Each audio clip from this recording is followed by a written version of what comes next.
Welcome, gorgeous souls. Welcome to another episode of Heart and Soul. We are still in the topic of love and relationships, and communication is today's deeper topic. We've touched about that with the healthy boundaries last time, and communication is so important. I had a hard time sharing what I felt or asking for help or, yeah, communicating my boundaries. Communication can be a difficult topic for many introverts, um, empaths, and sensitive souls. Yes, welcome, Janet, to this episode. Hi, Caroline. Yes, after boundaries last week, now on to communications this week. I struggled with boundaries, but I really struggled with communication. And you're absolutely right. I mean, we all need to be able to express ourselves. We need to express our needs. We need to express how we're feeling. And these are all really important because I know for me, when I shut down, I couldn't express any of these. I didn't feel comfortable sharing even my thoughts about things. And I mean, literally shut down. And it took a long time to be able to, and it's still definitely like the boundaries, a work in progress about being able to communicate my thoughts, my feelings, my desires. Um, not That's even with the outside of the relationship side of things. This is even just to the world in general. It's something I've really struggled with to heal the throat chakra, to be able to start to be able to feel safe that I can communicate. And I think it goes back to, I was just thinking about it, about where has this stemmed from? I think it does go back to childhood where we were often told to be quiet and, girls should be seen and not heard. And there was never that space to be heard or to express yourself. Or when I did, I was often said, oh, don't be so stupid. Then also when I think about when I went through and was diagnosed with premature menopause, because it was such a big thing and an unheard of, I more or less was told nobody wants to hear that. So I couldn't even express something so traumatic that had happened and to be able to work through it. I had to shut everything down. And as part of that process, I shut myself down to communicate anything that was my feelings, thoughts, desires on things because it just it just was basically like nobody wants to hear. Nobody wants to hear. Mm, mm. And that was really hard. I mean, I think the world has changed a lot since then, that now people are probably talking too much, too open. Um, but that's not a bad thing in that people can express their emotions, their feelings, and particularly if you struggle with mental health, you need to be able to communicate that or to have a safe person that you can communicate that to. So communication is key, and it's key in our relationship with ourselves. It's key in our relationship with others. Yeah, What do you think, Caroline? absolutely. And again, to communicate honestly, you first have to be honest with yourself. You have to find who you are. And then, of course, feel worthy of sharing. And I know communication is so hard because I can feel others. I can sort of, maybe it's not so, but a bit telepathic, intuitively. I knew how they felt, and I always sort of took that for granted. I then always felt others should know how I feel without me having to tell them. But then, dear viewers and listeners, the world is not like this.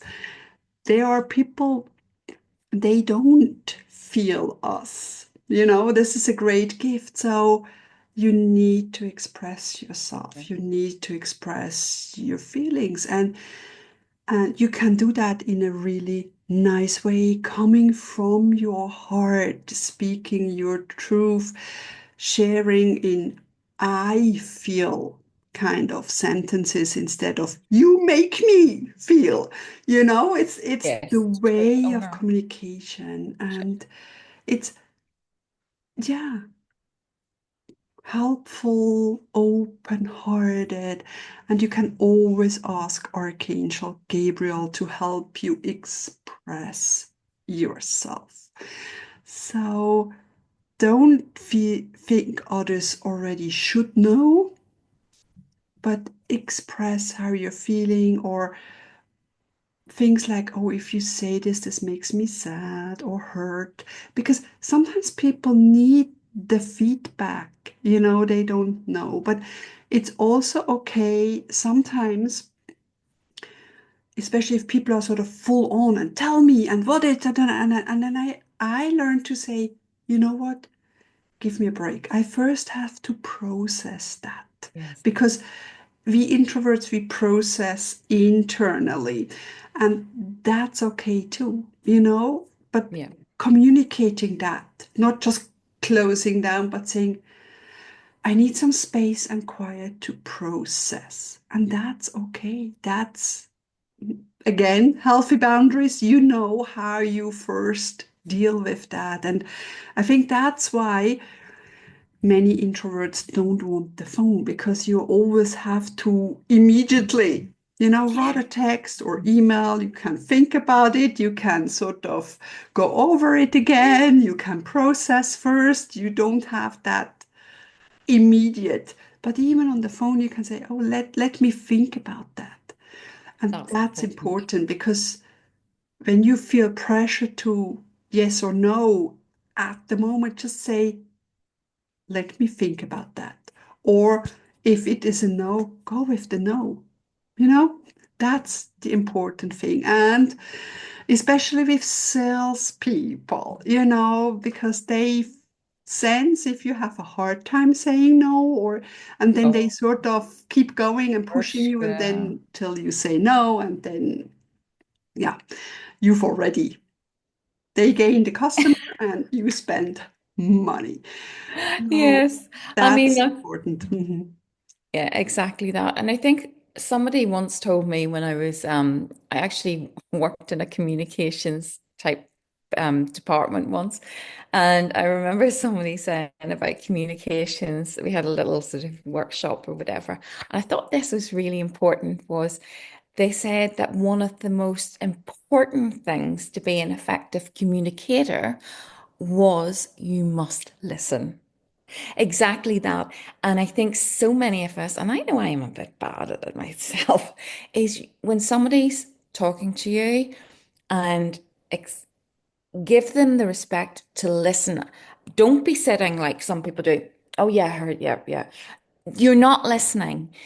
You need to give that whole space to listening because it's often, and I mean, certainly as a coach, I mean, you know this as well, that it's often what's not said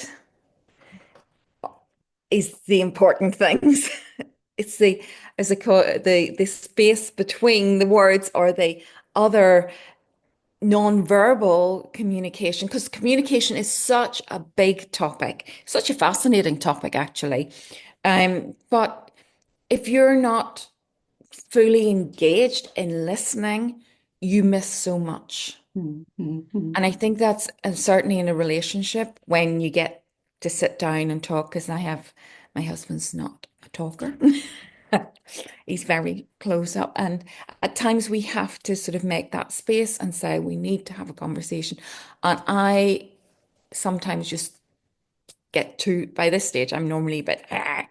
And I have to remind myself that I need to step back to give him an opportunity to speak. And I need to be courteous enough to really listen. And when we work like that, when we, rather than just like come full on and hit in the middle, and there's never anything going to be resolved with that, you need to sit down and sort of have that space where you both have that opportunity to speak, to express yourselves.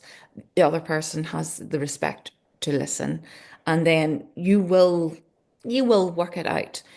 But I see in so many relationships now, it's just like woof, Mhm, and mhm, there's no space for that sort of just listening and actually talking mhm, mhm, at a point where you are listening and understanding mhm, and creating that right environment to, work things out, to find that space, to find that common ground. If it does involve compromise, you need to talk about it. You need to understand what's going on. And I think that, that was a key learning for me. He said, I need to listen. And it means listening, not just hearing, listening. It's two different things. and also with no perception.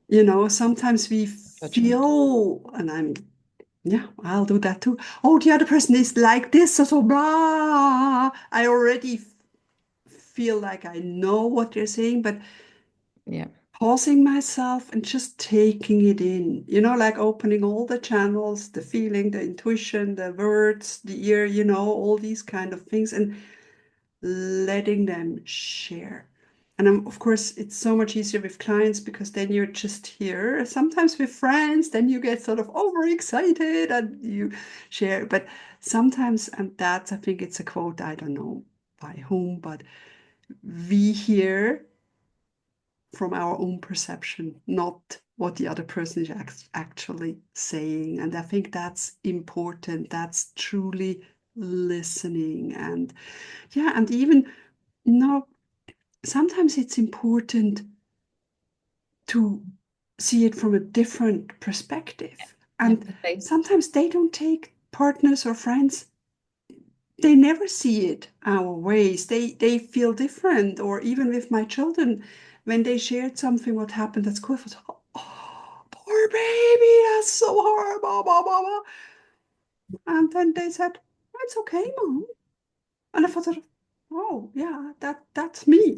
That's sort of my childhood trauma that's coming up. It's not, Yeah. they perceived it differently and not jumping to conclusions, but having that openness and trusting that, yeah, sometimes just asking the questions, sort of like, how did this make you feel? Or how do you see that? And can I get your perspective on things? Can help, first of all, a calm, open kind of communication, because it's not just, yeah, especially in a partnership, it's not just, whoa, this is how I feel and this needs to change, but it's that give and take. And how did it feel for you? How How do you see that? What what do you feel we could change to make it work? And that sort of then add together. That's important. I think you're right. I mean, I was just thinking there about when we go through helping and mentoring or working with our clients, one thing I use all the time and know you do too is like a check-in. And I think sort of for any relationship, it also is important to make space to have that sort of check-in where you make the time and space to have that, yeah, conversation or communication. Because I see too many people are too busy in their lives, and particularly, parents and children and jobs and stuff means that there's very little time. However, it's often because then the communication becomes rushed, hurried, miscommunication happens a lot. Mis Things are misunderstood or misconstrued or whatever. And it's really important just to sit down, maybe even just make it a monthly thing that we do a monthly family check-in.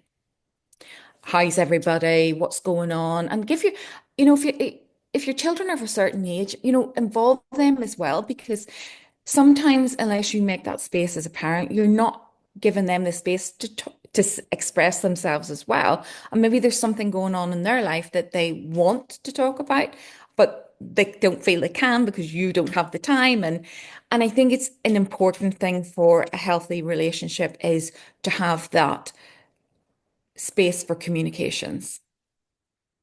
Mhm.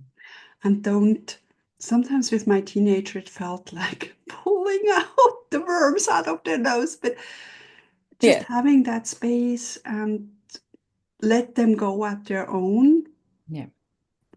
And and what helps also is because I mean, my daughter once said, "Oh, you're always perfect." So I'm not perfect, but I never communicated when I Mhm. didn't do things well or that I didn't feel so well because I was always smiling, always trying my best, always being there for the kids. But have that a two-way because then otherwise the kids might feel like they're failures because you're just super mom, you're just super Yeah. perfect, but no one's life is perfect, really. And I think that's also sometimes it starts by you being honest and saying, "Oh, I had a bad day at the office," or "My boss is always complaining," or "My coworker is never putting the Helpful. things in the right order," or whatever, Yes. and that helps sort of by being honest, you help others to be truly honest and that safety, that's the other thing with open communication. If someone shares something, first of all, it's confident, and B, it's not for you then to judge them. And that's sometimes it's easy to do. So, how could they be so stupid or Yeah. whatever, or with a child, but you never do that again. But it's sort of just that safe space that whatever is set there stays there, and we just take them for who they are, and we know everybody makes mistakes, and that's part of life, right? Exactly. And that's something I've had to learn as well is that when somebody comes to me and expresses a concern or something that they're worried about or whatever, not within the coaching environment, but personally, I have to really stop myself from jumping in, telling them what the solution is. Because often they're not asking me for a solution, they're asking me just to listen Mhm. so that they can communicate it. And maybe that's their process of communicating it to understand that they will go away and find their right solution. And if they need help, they'll ask for it. Mhm. And that was a big learning for me because I have this thing about, I want to fix the world. Oh, yeah, this is what you need to do. That was not what someone was asking me. They were just asking me, just listen. Yeah, that's so hard because as outsiders we see it more clearly, but they have to come to their own Yes. solution. Yes. I And mean, sometimes it's just asking questions, like, how would that person react to this? Or what yes. if that person is internally hurt and acting this way? Or, little food Yes, for little thought seeds. thing. Yes, yes. But my role is not to jump in and go, yeah, I'm going to save the day. Mhm, It's yeah. not my role to do that. And even if I might, from my perspective, maybe have some things that I think are a great solution, it may not suit that person. It Mhm. may not be what they want. So I have a big learning on that. On communication is sometimes I have to learn to zip it, which is a hard one for me. But again, it's part of my learning process and something that I need to, evoke when somebody trusts me to share something that equally I'm there to listen. And if they need or ask my advice, yes, that's fine, but not to just push it on to them if they're not interested. So yeah, it is communication is definitely can be a bit like boundaries, a bit of a tricky one. But with practice and with understanding yourself and with regard, like, seeing things and that important, that listening, you start to, it will evolve, it will grow. If you start even with just one little thing of just saying, I'm not happy about that. Can we have a chat about it? Because again, in a work environment, I was so bad at doing that. I would not want to say to somebody anything. And it was only when I got to the point where I was actually a manager and I had to. And Mhm. I ended up, but I had to do it in such a way. And importantly for me was I had to earn my team's respect. So I worked on that and I made myself a manager where they could come to me with problems and we would talk it through to find solutions because they just sometimes, 'cause techie, techie people, techie guys, um, they just sometimes needed someone to come and talk it through and have an external perspective. They would ask me, well, what do you think? And I go, well, from what you've said, have you considered this or you considered that? And they go, oh, no, I haven't. Because sometimes it could be a little bit linear. And we often then find solutions. And I thought it was really important to be, as a manager, that they could come to me and together we would find solutions. Because, you know, I just didn't want to shout at them, oh, you've got to do this, it's your job. That wasn't the work. That was not how, to me, a team works. We work together. We work on our strengths. You know, we have a project, we get things done, we do it together as a team. And I found that worked really, really well. And the communications, they could start to come to me and talk to me about things. And that even broadened to the point if you got to know someone that if they were having issues outside of work, you were made aware of it so you could be more understanding, more compassionate about that as well. Because if they didn't talk to me, I didn't know. So then you couldn't support them. Mhm. So Mhm. it's communication is definitely, I mean, very much here we're talking about verbal communication, but there's also the written communication. There's also how we say the words that we use, and that's a whole other the power of words. And it is such a big area, but just start off with one little small thing that helps you to start that process, that first step on the communication scale. I mean, like even doing these podcasts, I mean, right at the start, way back, I didn't want to be on, didn't want to be seen, didn't want to be heard, didn't want to. And now I love doing them with Caroline. Yeah, it's a pleasure, and we are speaking here. And of course, in a podcast, you need to speak because they don't get to see your See? face or expressions. So it's really, really important to share it also with words and yeah, be honest to yourself. And if you have a hard time communicating with words verbally, try write it out, Yes. just vent it out to get that sort of thought process going. Or even if you have a meeting or just a family gathering, maybe have a couple of bullet points so you don't forget about things, you can keep on track, and yeah, that you share what's important for you. And that's good.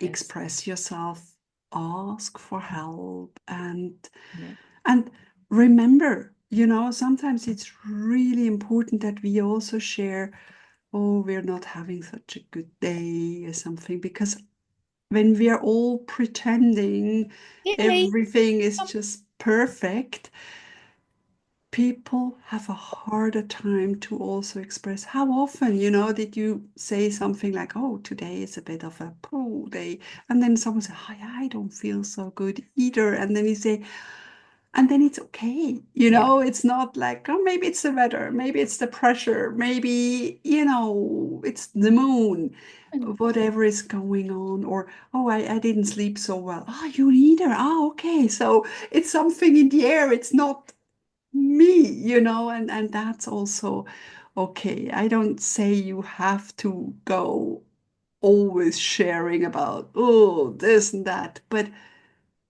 it's okay not to be okay as well and Absolutely. express that or share that.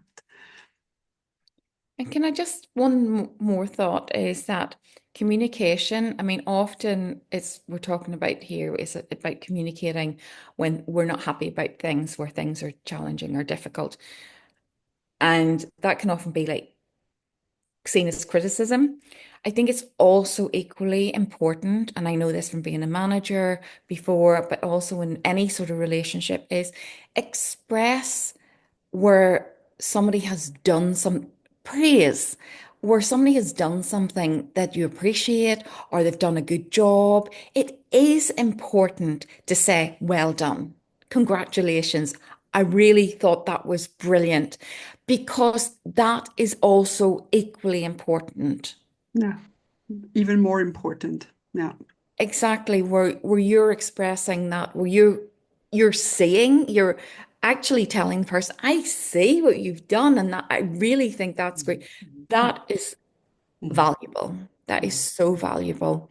And we, in a world where there's so much negativity, we need that, those little reminders of positivity. When you've done a good job, or somebody's done a good job, tell them. Even when I go shopping, if somebody I think, oh, they've done a good job, I will say to them, oh, thanks for that. This is really great.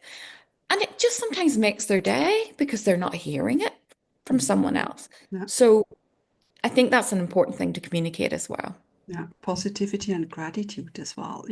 Thank you, Janet, for always being such a pleasure on this part and soul shows. It's really important because, yeah, we taking things for granted, That's it. and yeah, why not express gratitude verbally, and also, I mean, I always tell my kids that I love them, and meaning it. It's not just like goodbye, love you or something, but truly. And I think that's also good. Or yeah, sometimes like, especially if you're going through a rough patch in a relationship or working relation, any kind of relationships, and finding five things you truly appreciate or five good things, and then focusing on that, you Yeah, know, can also sort of shift your mind a little, because we sometimes focus on the one little thing that is annoying. So, absolutely. mhm. Absolutely. So I hope that our listeners and viewers will communicate with us to let us know what they thought of this episode because we love to hear from you and, talk to us, email us, text us, comment. It's just we love to hear from you as well. Mhm. Sending you so much love and thank you. And communication is a journey as well. Start with little steps, with little things, and you will master communication and get stronger and feel better about that as well. Thank you. Absolutely. Love and light blessings, everyone.